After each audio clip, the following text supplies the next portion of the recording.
आरव एक प्यारा सा बच्चा था। उसकी आंखों में हमेशा चमक और चेहरे पर मुस्कान रहती थी। वो अपने मम्मी पापा के साथ शहर में रहता था। शहर की भाग दौड़ भरी जिंदगी में भी आरव हमेशा खुश रहता था। आरव को छुट्टियां बहुत पसंद थीं। जब भी स्कूल की छुट्टियां होती, वो बहुत उत्साहित हो जाता था, क्योंकि छुट्टियों में वो अपने दादा दादी के पास गांव जाता था। गांव में पहुंचते ही उसकी खुशी का ठिकाना नहीं रहता था। गांव में हरी भरी फसलें, ताजी हवा और चिड़ियों की आवाजें होती थीं। वहां की शांति और प्राकृतिक सुंदरता आरव को बहुत भाती थी। आरव को ये सब बहुत पसंद था। वो घंटों खेतों में खेलता और चिड़ियों की चहचहाहट सुनता रहता था। दादा दादी आरव से बहुत प्यार करते थे। वे हमेशा उसके आने का इंतजार करते रहते थे। दादी तो आरव के लिए बहुत सारी मिठाइयाँ बनाकर रखती थीं। उसकी पसंदीदा मिठाइयाँ हमेशा तैयार रहती थीं। रात को दादी आरव को सोने से पहले कहानियाँ सुनाती थीं। उनकी कहानियाँ सुनकर आरव को बहुत अच्छा लगता था।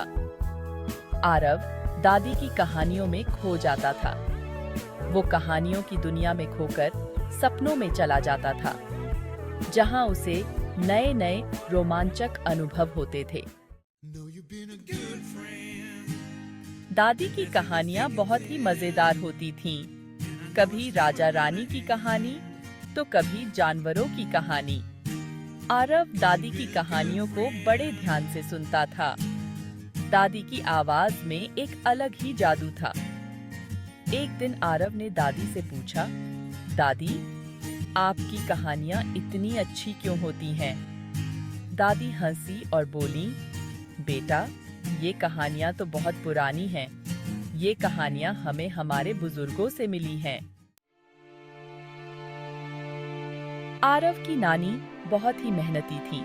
वो हमेशा अपने काम को पूरी लगन और मेहनत से करती थी। वो सुबह जल्दी उठकर खेतों में काम करने जाती थी। सूरज उगने से पहले ही उनका दिन शुरू हो जाता था। आरव भी कभी-कभी नानी के साथ खेतों में जाता था। उसे नानी के साथ समय बिताना बहुत अच्छा लगता था। वो नानी से खेती के बारे में बहुत कुछ सीखता था। नानी उसे हर छोटी बड़ी बात समझाती थी। नानी आरव को बताती थी कि कैसे फसल उगाते हैं, कैसे बीज बोते हैं और कैसे मिट्टी तैयार करते हैं, कैसे उनकी देखभाल करते हैं। वो उसे पौधों को पानी देना, खाद डालना और कीटों से बचाना सिखाती थी। आरव को नानी की बातें बहुत अच्छी लगती थीं। उसे नानी की कहानियां और उनके अनुभव सुनना बहुत पसंद था। उसे समझ आने लगा था कि खाना कहाँ से आता है और इसके पीछे कितनी मेहनत होती है और किसान कितनी मेहनत करते हैं। आरव ने नानी से सीखा कि मेहनत और समर्पण से ही सफलता मिलती है। आरव को दादी की कहानियां बहुत पसंद थीं। हर शाम जब सूरज ढलने लगता, वह दादी के पास बैठ जाता और उनकी कहानियां सुनता। और नानी की सीख दोनों ही बहुत पसंद थी। नानी की कहानियों में हमेशा कोई न कोई सीख छुपी होती थी, जो आरव को बहुत प्रेरित करती थी। उसे समझ आने लगा था कि ये कहानियां और अनुभव ही जिंदगी हैं। इन कहानियों में छुपे हुए संदेश उसे जीवन के हर पहलू को समझने में मदद करते थे। इनमें जिंदगी के बहुत से सबक छुपे हुए हैं। दादी की कहानियों में कभी साहस की बात होती, तो कभी सच्चाई की। एक शाम आरव दादी के पास बैठा था। वह जानता था कि आज भी दादी उसे एक नई और रोचक कहानी सुनाने वाली हैं। दादी ने आरव को एक कहानी सुनाई, जिसमें एक राजा अपने लोगों की भलाई के लिए क्या-क्या करता है। राजा की मेहनत और समर्पण की कहानी सुनकर आरव बहुत प्रभावित हुआ। जिसमें एक बार राजा अपने लोगों की भलाई के लिए क्या-क्या करता है। राजा की मेहनत और समर्पण की कहानी सुनकर आरव बहुत प्रभावित हुआ। कहानी सुनकर आरव बहुत प्रभावित हुआ। उसने सोचा कि अगर राजा अपने लोगों के लिए इतना कुछ कर सकता है, तो वह भी कुछ अच्छा कर सकता है। उसने दादी से पूछा, दादी, क्या मैं भी ऐसा बन सकता हूँ?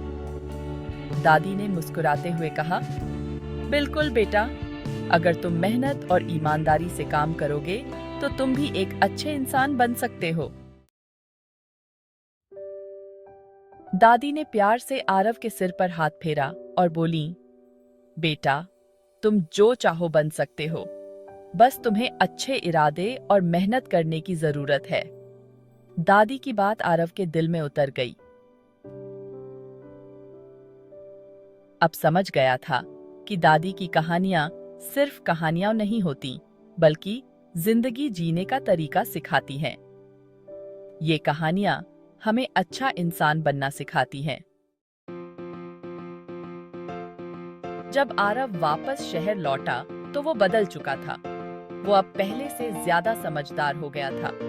वो अपने मम्मी पापा से दादी नानी की कहानियां और सीख बताता था। आरव के मम्मी पापा ये देखकर बहुत खुश हुए। उन्हें एहसास हुआ कि दादी नानी का साथ आरव के लिए कितना जरूरी है। उन्होंने तय किया कि वो आरव को अक्सर दादी नानी के पास ले जाया करेंगे। दादी नानी की कहानियां हमारे जीवन का अनमोल हिस्सा होती हैं। ये कहानियां हमें हमारे संस्कृति और परंपरा से जोड़े रखती हैं। ये कहानियां हमें जिंदगी जीने का सही तरीका सिखाती हैं। हमें हमेशा दादी नानी की कहानियों को संजोकर रखना चाहिए और अपने बच्चों को भी ये कहानियां सुनाते रहना चाहिए।